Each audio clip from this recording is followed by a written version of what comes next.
আগামী দিনে একটি গণতান্ত্রিক রাষ্ট্র কাঠামো গড়ে তোলার অঙ্গীকার আমরা করেছিলাম। আমরা এই নির্বাচনে তারই ভিত্তিতে মাহমুদুর রহমান মান্না ঢাকা 18 আসনে নির্বাচন করবেন। ওনার প্রতীক এই নির্বাচন কমিশনের যে বিধি নিষেধ আছে, আচরণ বিধি লঙ্ঘন করব না।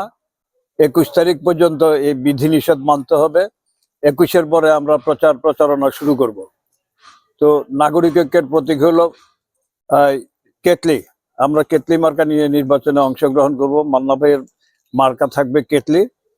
এখানে আমরা আশাবাদী যে আমরা যাদের সাথে যুগপৎ ধারায় আন্দোলন করেছিলাম তারা মাহমুদুর রহমান মান্নার প্রতি সমর্থন জানাবে, এই বিশ্বাস আমাদের আছে। 18 আসনের প্রত্যেকটা এলাকায় আমরা চেষ্টা করব মানুষের কাছে গিয়ে আমরা কেন এই নির্বাচনে অংশগ্রহণ করব এই কথাটা বুঝানো, এবং আমরা আগামী দিনের যে একটা বাংলাদেশ একটা সুখী সুন্দর সমৃদ্ধিশালী দেশ হিসাবে আমরা প্রতিষ্ঠা করব, সেই আমরা যে অঙ্গীকার নিয়ে আন্দোলন করেছিলাম সেই অঙ্গীকার বাস্তবায়নের জন্য আমরা ঐক্যবদ্ধভাবে চেষ্টা করব।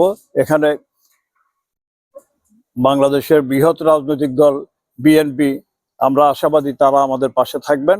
আমরা তাদের সাথে মিলেমিশে আগামী দিনের এই রাষ্ট্র কাঠামো গণতান্ত্রিক রূপান্তরের যে কাজটা আমরা করব। আমি আমার কথা আর বাড়াবো না। মান্না ভাই আবার আসবেন। রাস্তাঘাট খুব খারাপ এই এলাকায়।